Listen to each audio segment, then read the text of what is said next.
What's up? Welcome. I am so glad you are here listening and spending time with me today. Release Your Inner Power talks about life, the trenches, the decisions, and the wins that we have now, today, and that have experienced in our past. There are stories, encouragement, tools, and tips to take those next steps to release that inner power and connect with something that is said or someone, a special guest maybe, that will boost your week. I am your host, Shauna B. Here we go.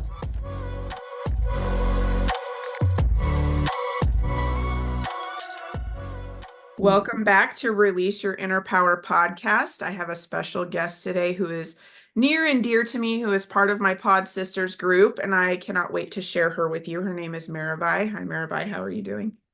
Hi, Shauna. How are you? I'm excited for you to be here. No, me too. Me This is too. gonna be good. This is gonna be a good conversation. So share with the listeners who Mirabai is and tell us part of your story on how you got to where you are, where you're tuning in from, who you are. That's a big question. Mhm. I always kind of get like, oh, where do I begin with that one? So let me begin with I work as a self-relational coach. My background is in the mental health field. I have a social work degree. I also have a training in Ashtanga yoga, restorative yoga, certified breath coach, and I have also developed my own restorative healing modality and my own way of coaching people into a right relationship with themselves. And so that's a little bit about me from that end. On the other end, I'm a spiritual seeker, spiritual geek. My whole life is about studying myself, learning how to love myself, learning what unconditional love for self means, what it feels like, what it looks like. I really have been dedicating last 2 decades of my life diving deep into having a compassionate and loving relationship with myself, and that is my spiritual path. But I explore all different kinds of disciplines, and I am really a seeker of God, right? And learning what that is and what that means for me in my life and my relationship to God, how it affects my relationship to myself and how it affects my relationship to the world. And so, there's a many different aspects and dimensions of me. I also I love dance, I love singing. I love people. I enjoy people. I think people are amazing.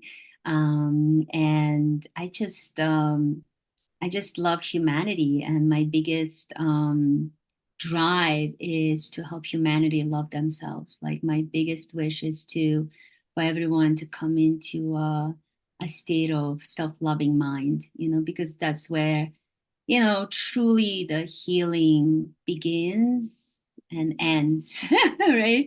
It's kind Yeah. of like it's the center point. If you can develop a self-loving state of mind, then you can show up for the world and you can be part of a bigger collective of creating peace and love on this earth, right? Which we can so create and create amazing, amazing planet on this earth if we can just have love for self, right? And that's something I found throughout my life that it's missing and it's not talked about, and people don't really realize the importance of developing loving and compassionate relationship with self. I don't think that they understand the impact that it has on your own wellness in all dimensions of your life. So that's in the sum what I am like, as who I am, as this spirit in this human body being as Mirabai. I love it. It's so good. It's so good. So I want to back it up. I want to back it up a little bit. So when did you realize, because it's like you said, I think that there's something to be said about that, like the whole self-love journey and like doing all of these things for yourself and discovering and all of that, how much of an impact it actually has. I mean, a lot of people sometimes there's people stuck in the it's selfish to think of yourself, like they get stuck in that rut of that, or I have to take care of, this before taking care of. There's a lot of self-sacrifice. And so there's a lot of like turning it around. So I love that you said that because I think it's like a mindset change for a lot of people to like be okay with like doing that, healing that relationship with yourself, doing the self-love, taking care of yourself and not putting themselves in the back burner and not, thinking that it's selfish, like breaking that whole mindset is huge. And then just the journey through it and how much, like you said, impact that it has on the rest of the world and yourself, first of all, right? How did you start this journey? Like, how did you realize and when did you realize like this is something I want to work on. This is something that I want to do. And then just like totally going down that path. Like, when did that start for you? Um, when I really realized consciously that I needed to learn this, how to love myself and how to have a compassion for myself, is when I met my teacher in 2005. He's a mystic from India. He was selling cookies at Union Square Farmers Market in New York City, and I was at that time Fordham University getting my Master's of Social Work, and I was interning at dialysis unit. And it was really intense working with people. I came out just feeling like so much emotions, and I just needed to ground myself. So I would like gravitate towards farmers market and surround myself by vegetables. It was like it gave me some sense of grounding and soothing to be around the vegetables and farmers and to feel the energy. And I would gravitate towards this cookie stand that sold like this vegan cookies and healthy cookies. And there was something special about that cookie stand. And it took me a couple of months to realize what was going on. And when my teacher started talking with me at that time, I didn't know he was my teacher. He talked about a lot about my inner child, and I had no clue what the hell he was talking about. But I was listening, like my ears were open, and I was starved to hear something about me because, like I was raised in an environment deprived of love. I was raised in an environment where fear ruled my parents, ruled my family. They were living from a fearful based perspective, and how they were loving me is from that place of fear. And when you love somebody from that place of fear, you come off as angry and controlling and oppressive, and you are unable to make the other person feel safe and connected and secure. Which, as a child, I really could not feel that at all in my family. And what I developed is this sort of just feeling of void inside of me and emptiness and really no sense of self, right? Because I spend a lot of time giving up my authenticity to survive, um, to survive the environment, to survive, feeling threatened continuously. Even when I wasn't threatened, I was waiting for the threat to happen to me, right? And and so by the time I was a teenager, I was completely depressed, utterly depressed, suicidal. I could barely hold on to life. I could barely find a reason to live. And I was devoid of spirituality. I was devoid of just about everything. Like I was even like the most crushing thing that happened to me is that through that relational trauma and living in that state of fear, I got separated from God, and my relationship with God completely got damaged, like broken, basically. By the time I was a teenager, I just gave up the notion of even believing in God, or even couldn't even utter the word God. Like it took me years to say word God, Probably it took me like about 15 years to say it, to say it really comfortably. And I mean, that's what relational trauma does. It damages your relationship to yourself. It damages your relationship to your divinity. It damages your relationship to others, and when I met my teacher was seeking healing, right? And he started talking about my inner child, and he said, like, you preserved your inner child. It's full of light. It's there. Like, you got to find it. And I just kept going back to the cookie stand. And then when he started talking about love yourself, boo boo boy, and I was like, love myself. How do you do that? Like, that was just like, what are you talking about? Love myself, you know? It's Yeah, like, yeah, it's like, what? Do I hug myself? Like, I hug myself, but I don't feel anything for me. yeah, You know, yeah, I don't feel love, you know? And I remember as a teenager, I was continuously falling in love with boys and starving to be loved by another boy, right? And even when I became adult woman, it was the same thing. I was like starving for somebody to love me. I was starving for my partner to love me, right? And because I was so starved inside of myself, devoid of love, that I was looking to other people to love me, you know? And, you know, I was giving myself up a lot in relationship and friendship and having a hard time setting boundaries with people because I just wanted to be loved and accepted, right? So if I wanted to be loved and accepted, like I'm there to please. I am there to make you happy. I am there to say yes to you all the time, even if it meant that would hurt me, right? And so when I met my teacher, he took a turn on me. He was like, "You need to love yourself, boo boy." And I was like, "Okay, how do I do that?" He was like, "Well, that's your homework assignment." He's like, "I'm not going to do your homework assignment. That's something you are going to do, right?" And we began our 8-year journey.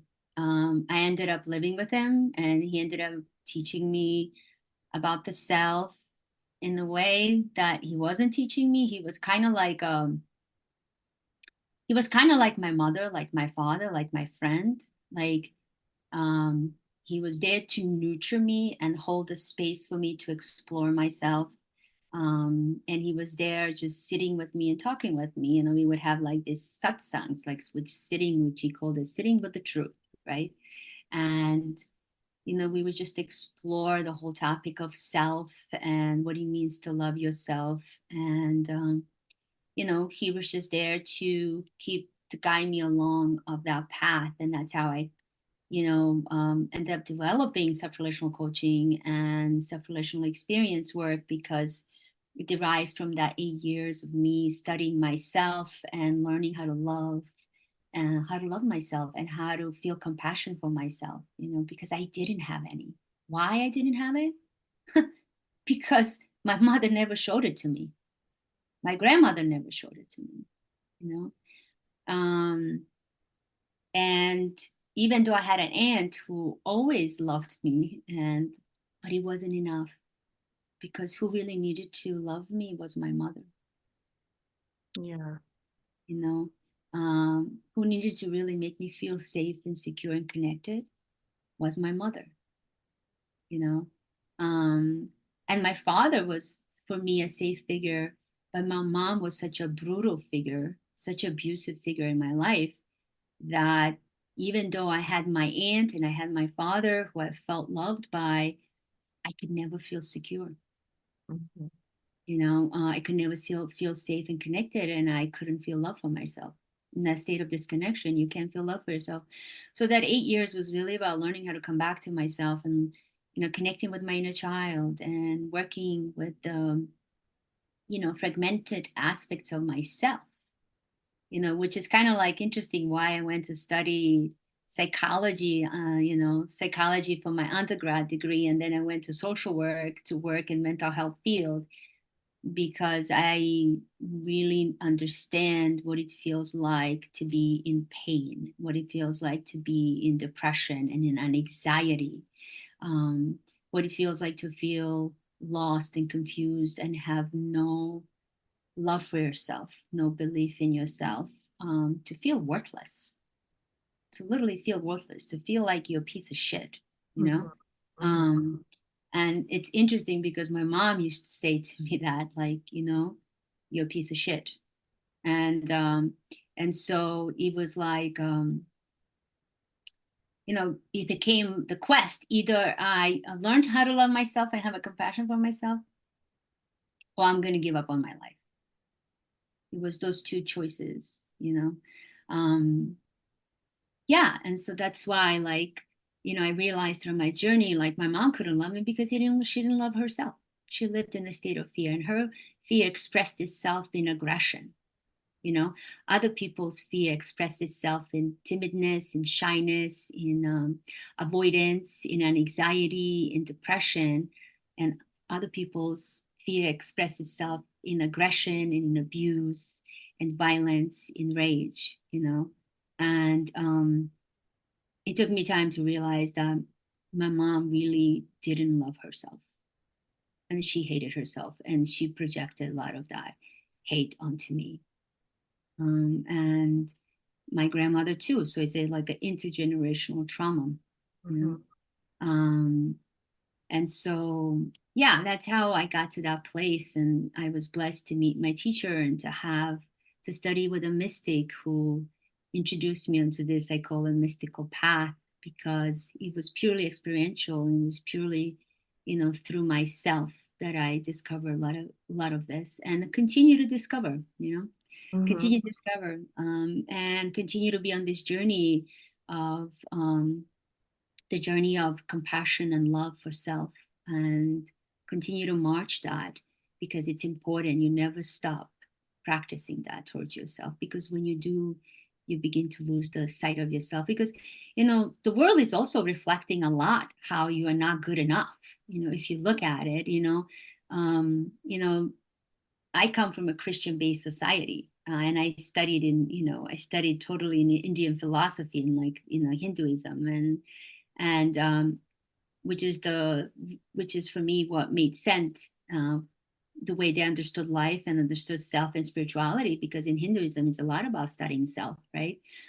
And in Christianity is a lot about giving to others and loving others like you love yourself.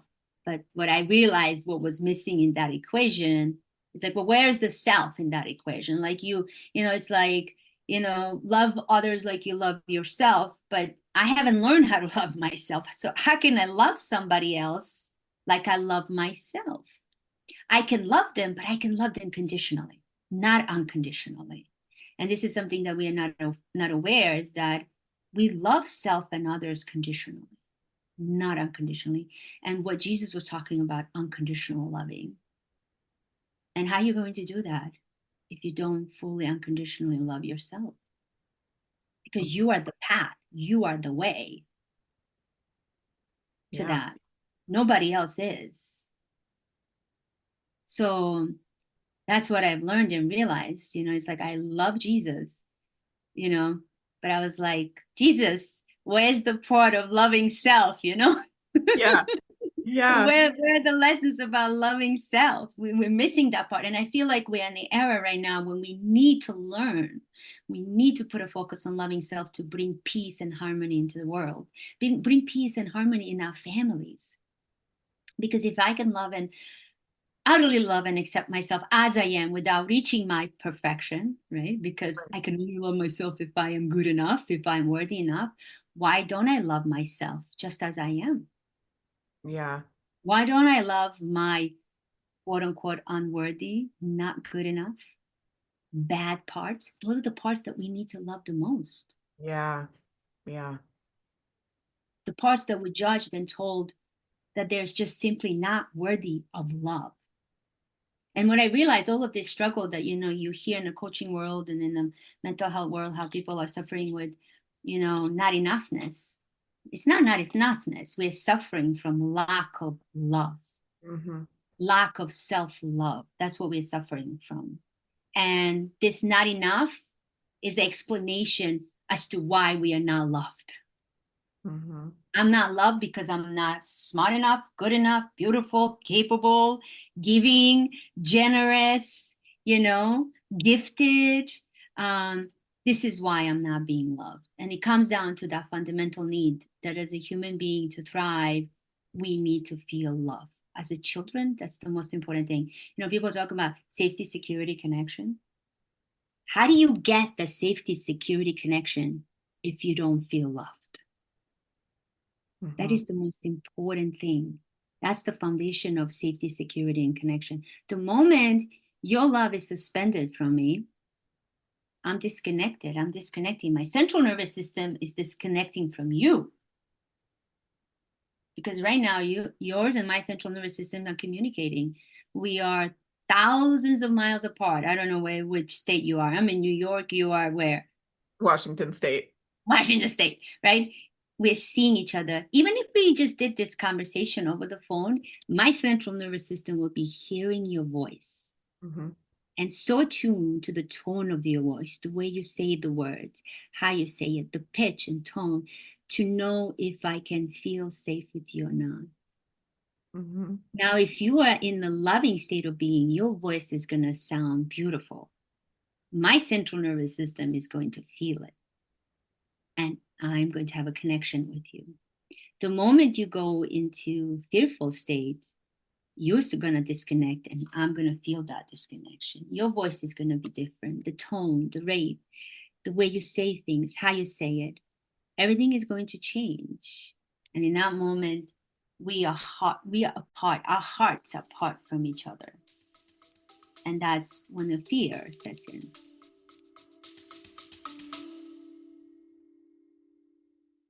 Hey there, do you need some more tools to help boost your week? I got you. I got you. Head on over to www.igniteddecisions.com, and there is 4 different resources that you can use to help clear your mind, get things done, checking in, 10 ways to better your day, and to be able to plan more me time. Yes, plan more me time. Head on over to www.igniteddecisions.com to get your freebies today to help boost your week.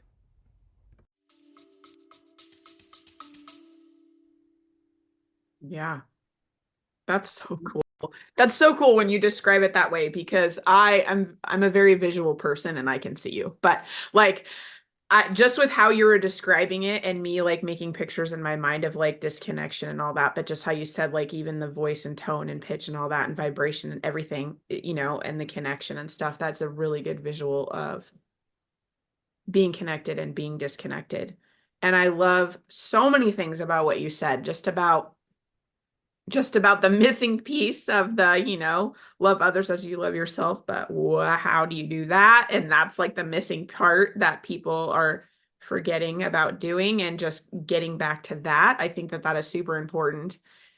And what I think is really cool is how you were drawn to this farmer's market.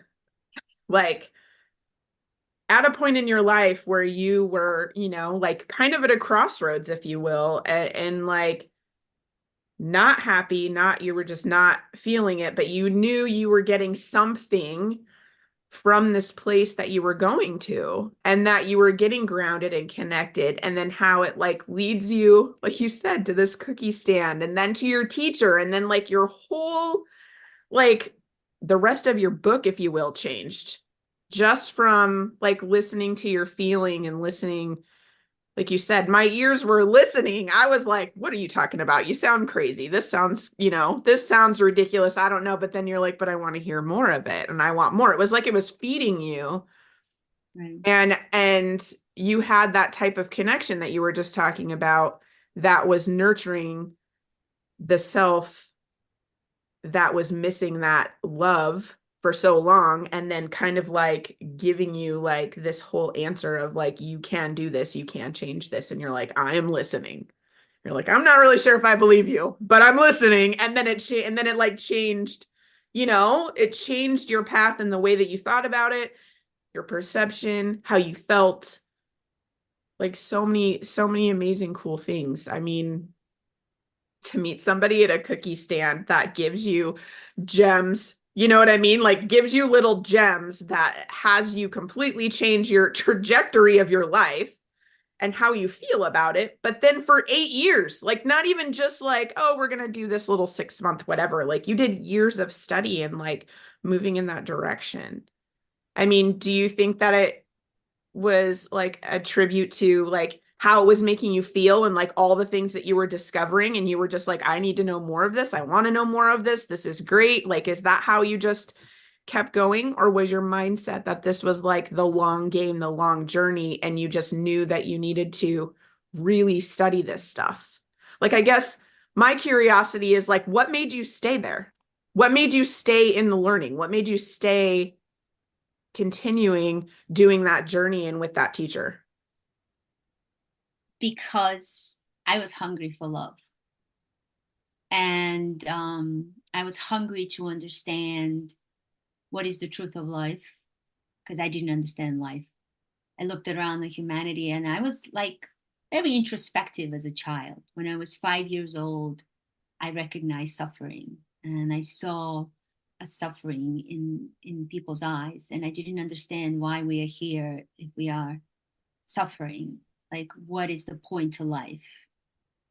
But I also very early on as a child, I understood that I wasn't here just to, get married, have kids, and die.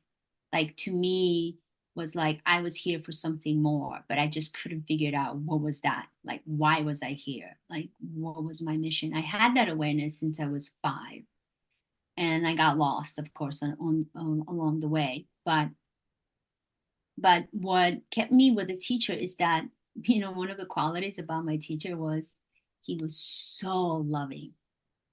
He was like embodiment of love. He walked, oozed the love off of him. Like he was like compassionate and nurturing, and he loved to nurture people. He would stop strangers on the street and be like, I need to tell you something, you know? And he would like talk to them, and I'm like, Papa John. I love that. I love that stuff. And like I used to feel embarrassed about it. I was like, Papa John, they don't want to really hear it. And he was like, no, boo boy, I gotta talk to this person. Yeah. Yeah, he would just stop people like, and or we would be in the grocery shop, and at the cash register there's this person like with just like a like whatever, like a grim expression, and he would just start talking with them about the inner child, and by the time he's done, like you see this big smile on their face, and he would start talking to them about the inner child, and how important it is to nurture your inner child and love your inner child. And I realized that after some time that when you're in that state of fear, you're cynical, you don't believe in anything, you don't even believe that anything can help you, right? But there's some part of you that wants somebody to hold that that glimpse of hope for you, that to hold that light for you, and to say, look, there is a light at the end of the tunnel, look, there is something for you. And it's almost like you are looking for somebody to firmly believe that this is possible, to firmly believe that you can do this, to firmly believe in this possibility that you can liberate yourself from this pain, this fear, this sadness and anxiety, because you live in it for such a long time.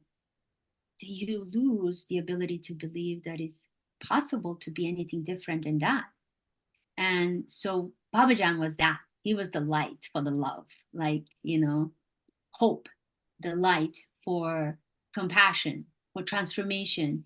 And what kept me in it is that I felt nurtured by his lessons, by his teachings, even by his presence. He would sometimes make me laugh so badly that I would like, Baba John, my stomach hurts. I can't stop laughing. My face hurts. Like I'm going to pee in my pants right now. Could you stop? Yeah.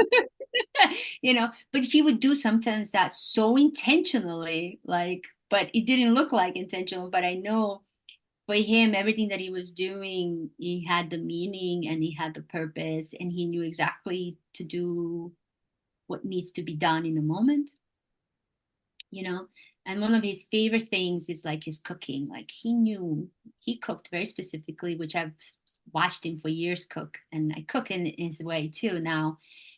But like somebody would be coming to our place, and he would know how to cook for them exactly in a way that when they took the bite of that food, their eyes just lit up and opened. They're like, oh my God, like I'm awake, I'm alive. Like, how did you know I like this? It was like he had a way of cooking for them without even needing them at all. And knowing anything about them. He was like, well, this is for you. This is your energy. What you are tasting right now is your energy.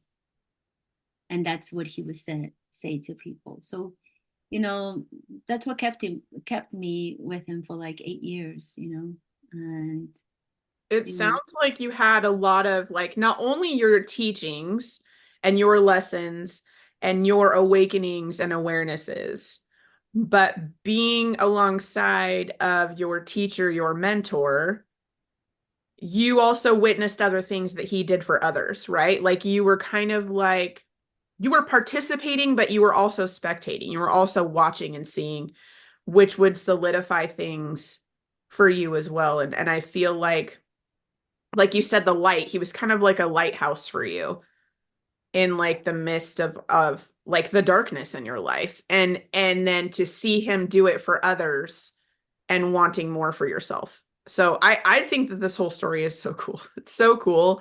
And just what a cool experience to have like somebody that is so great and so, like you said, loving and like with and being able to share that with you, but not only with you, like needing to share it with others, even if it was just walking down the street and just being able to be a part of that is so life-changing, like is so cool. And what a great experience. I don't know. I just think that that's just I can't even think of the words to actually describe it. You know what I mean? It's like I can't put it into words on how I would like to describe it, but it sounds really amazing, life-changing, and totally moving and empowering to have that mentorship teacher yeah. relationship. And Well, what you discovered and got out of it is so awesome. yeah, you hear in the coaching world, the self-development world, they talk about proximity, right? They say proximity is power. And when you're in the presence of somebody else, um, that proximity, being with them, observing them, their ways of being, and I'm sure you and everybody else that is listening, if you spend enough time, or not even like maybe 10 minutes with somebody that has their way about them, that it's so beautiful and graceful, and you're like, oh, you mean I could be like that? Mhm. Like, or like that somebody's doing something that you never thought is possible, and you meet them and they're telling you they're doing that, and you're like, oh, actually somebody's doing that, maybe I can do that, right? And the brain starts like churning the wheels and starts to think about like, how can I do that? How can I be that? Because when I'm in the presence of that person, that was like so amazing, and they were your inspiration. And from neuroscientific perspective, we talk about that, we would refer to that as mirror neurons, right? We have a mirror neurons, and this is why proximity is so powerful, because when you surround yourself around people that you want to be like, you know, um, the mirror neurons get activated because you've seen somebody who's role modeling a different way of being, and that activates the possibility. Oh, it imprints in your mind. And this is what happens when we're children, right? Our parents are role modeling to us the way to be. And as a children, like my teacher used to say, your first teacher in your life, guess who it is? It's your Probably, mother. yeah, I was gonna say probably your mom. It's your mother. Mhm. That's your first teacher. In your womb, it starts the moment you conceived, even before that. Like, it's your mother. Your second teacher is your father, and then the rest follows. Your community, your aunts and uncles, your teacher, your community, your church, your religion, or whatever. Everybody else starts to become your teacher, right?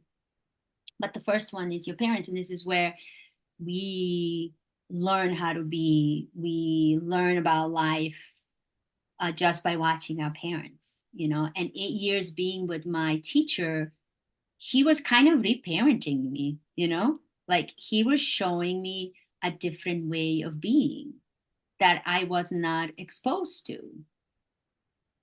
you know? Yeah. And sometimes he would say to me, which and now I laugh about it. He was like, "Boo boy, you are like a priest being born in a butcher family." Like he's like, "You were born in the wrong family." you know, Yeah. he was like, you are not a butcher. You're like, you're a priest. That's your nature. Like you have a different nature of being. But the point of being he was saying that is that, it's kind of like when you're born in a certain family and you have a certain level of sensitivity, right? Particularly if this is why I refer to people with the diamond heart. People with the diamond heart, they have a certain level of sensitivity, and they are the ones that are likely to be so dented up that they will seek the healing and seek to help others, right? Because fundamentally their heart is so pure that whatever is happening to them, they're not going to turn that onto others. But in fact, what they'll do is turn on themselves. They will turn against themselves versus hurting somebody else. And that's why I refer to people of a diamond heart, you know, Yeah. and, you know, um, and there's other group of people who turn their pain and anger towards others and they perpetuate the abuse, you know. Yeah. And so neither wrong or bad, it's just what it is. And I was the one that actually turned the abuse towards myself instead of others, because of what my mom did to me and what she did to others. I just didn't want to do the same thing. I had enough awareness that I Mhm. was like, I can't do that. I can't hurt other people. Yeah. So Mm. what type of practices do you do now? I know that you've had this journey and a mentor teacher and all, I mean, you've had many practices, many studying, going to school and degrees and all of the things. You bring a lot to the table. What do you do now to like keep this practice going to fill yourself up so you can keep doing this practice, learn new things and all of that? Like, how do you fill yourself up to keep going? Well, my main practice, since I've learned with Baba John, is meditation. Um, I call this self-study meditation. In that meditation, the point of this meditation is to learn about myself. And when I say self, I don't mean the higher self. I mean my egoic self, to learn about the story of my ego, the story that my ego adopted, right? And the story that my ego is playing out subconsciously, unconsciously, or consciously. And so I daily meditate upon myself, daily. Every morning I get up, I meditate evenings. And yeah, I meditate so much that I even meditate in the moment. So it's like I'm going about my day. Particularly, I'm really good at meditating when I'm with people. Like I meditate on the way I'm being when I'm interacting with people. Like I'm very much aware of what's coming up for me. I'm very much aware if I'm dysregulating or not dysregulating. I'm very much aware, like if I'm having like a certain dialogue with myself as I'm interacting with a person, because that awareness allows me to stay in that center. And the key to, developing a healthy and loving relationship with yourself is the awareness. You have to start with the awareness. Well, how do you develop awareness? You have to sit and be present to yourself. Because when you're meditating, and here's the thing, a lot of people don't know, and I'm going to say right now, this is the geek coming out of me right now because I study neuroscience and I'm, not just, psychology and spirituality. I study everything possible underneath the sun. But when you're meditating, what ends up happening is that you're activating your medial prefrontal cortex, which we refer to as a watchtower, right? And that part is responsible for emotional processing, integration, self-reflection, right? Self-reflection is really important in developing self-awareness. Contemplation is very important besides the meditation. And when you're meditating and you're just sitting there and you're observing like yourself, what emotions are coming up, what thoughts, what body sensation, you're observing yourself, what your mind is doing. You're basically activating that watchtower and it's observing everything, like from a bird eye view perspective. And the more you activate that part of yourself or that part of the brain, you're able then to go about it in life and have that observing self be present, watching everything, right? So it doesn't mean that you're not within your body, you are within your body, but there's a part of yourself that is observing overall what is going on for you in the environment that you are in. And that allows you to take a few deep breaths. That allows you to be like, there goes that feeling. Okay, let me take a few deep breaths and we're not going to react right now. I'm just going to like sit with this and hold this and be with it. And I'm going to take time to process it, journal about it or meditate on it, to connect deeper with this part of myself. And then I'm going to like hold this part lovingly and compassionately and tell it, I am so sorry. I'm right here with you. Let me hold you. Be with me. I love you. Right. And be able to come into this loving relationship with that aspect of yourself. Essentially, what you're doing with compassion, kindness, patience, forgiveness, and understanding, you're regulating your central nervous system. This is why like religion figured this out, okay? But they didn't have a scientific terms like in Hinduism, like meditation, yoga, even in Christianity, you talk about forgiveness, forgiveness, kindness, compassion, love, because those are the things that regulates your central nervous system. Yeah. Those are the things, it's like there's no magic pill you can take to regulate your central nervous system. There's no magic pill. It's you. It's you. How you showing up for yourself. And this is why spirituality is a science of the body and mind and soul, right? And for me, spirituality is love. Love, unconditional loving and compassion. That's my spirituality. Like even though I study in Hinduism, whatever, I never say I'm a Hindu, I'm a Christian, or I'm this, I'm that. I'm none of that. And my teacher was like that. My teacher was like, do not belong to isms. Like Buddhism, Hinduism, isms, whatever isms there. He's like, I don't belong to any religion. Right? His religion is love, right? And that's what it is. And, and this is why, like, I'm so passionate about delivering this message to the world. Like, this is why compassion, like self-compassion and self-love, it's so important because this is your medicine to your central nervous system. This is how you're going to shift out of fight, flight, or freeze into thriving mode, into mode of loving and being and healing and relaxing, into mode of your true existence. Because, if you really think about it, our true nature is a loving nature. That's when we thrive the most. Yeah. That's when we're most creative. And the part of the reason why is that when we're in a self-loving state or loving state, all parts of our brain are actually working and they're all synchronized and they're communicating and they're connected. So we have accessibility to all parts of our brain. When we're in a fearful state, we don't have accessibility to all parts of our brain because at that point in a fearful state, what's important for the brain is to survive, is to get you to survive next 5 minutes. The lizard brain, that's what it does. And what the lizard brain doesn't understand is difference between physical unsafety and emotional one. And in today's world, what we are really suffering with is, feeling emotionally unsafe. Mm-hmm. It's not the physical so much, but it's emotional. Yeah.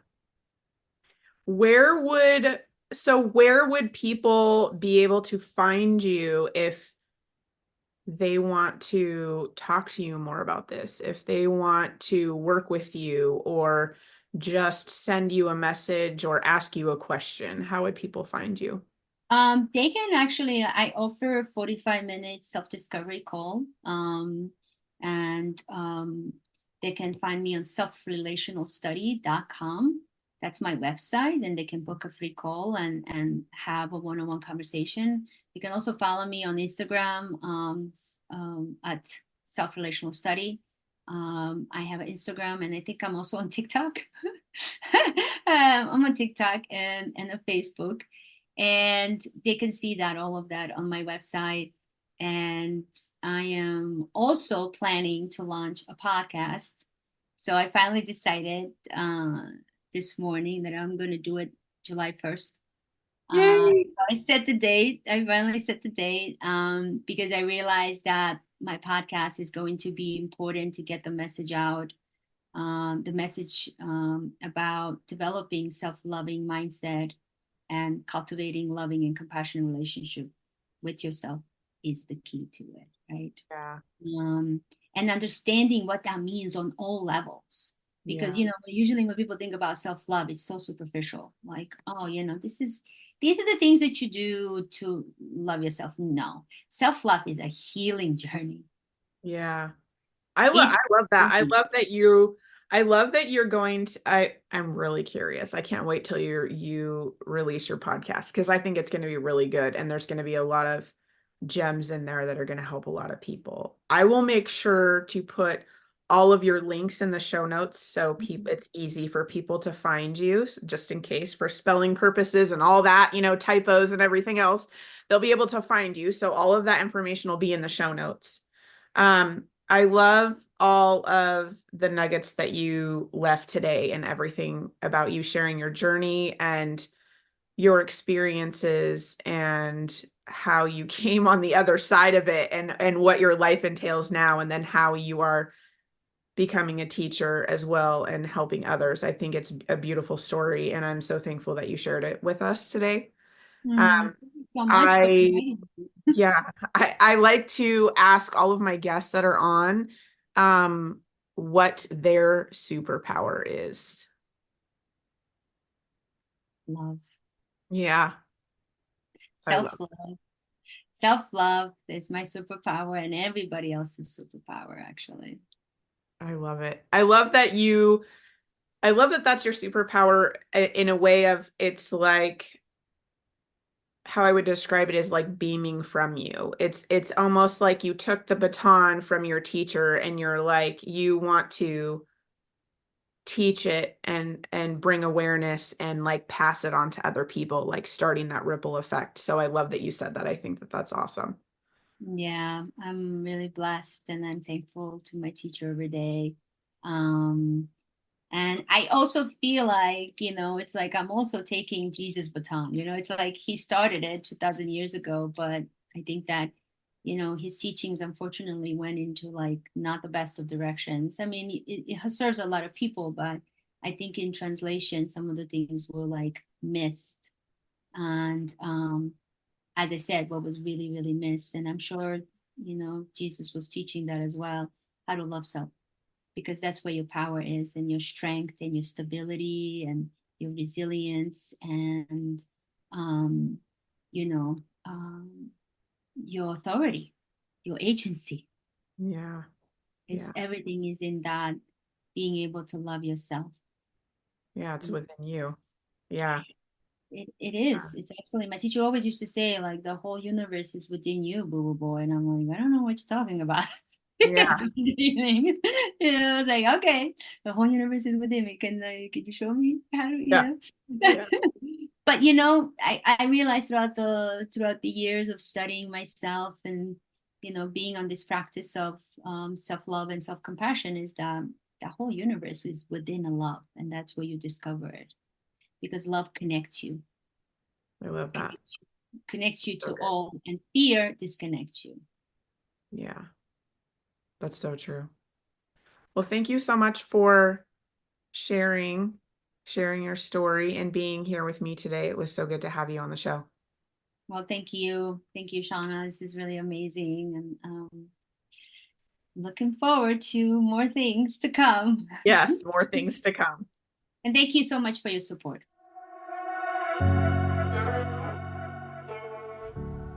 Thank you for listening to today's episode. I hope you enjoyed the conversation, learned something new, or got some gems to take away that will boost your week. I release a new episode each week, so make sure to click that follow button to not miss what is coming next. If you love the show or want to share a story, send me a quick message. I love hearing from listeners. If you know someone who needs this episode in their life, go ahead and share it with them. I'm sure they would love you for it. If you are looking to connect more, check out the show notes for all the social links, my website. I would love to hear how this episode helped you and what you loved about it. If there's a topic you want to hear about, send that too. All right, ladies, now is the time to release your inner power.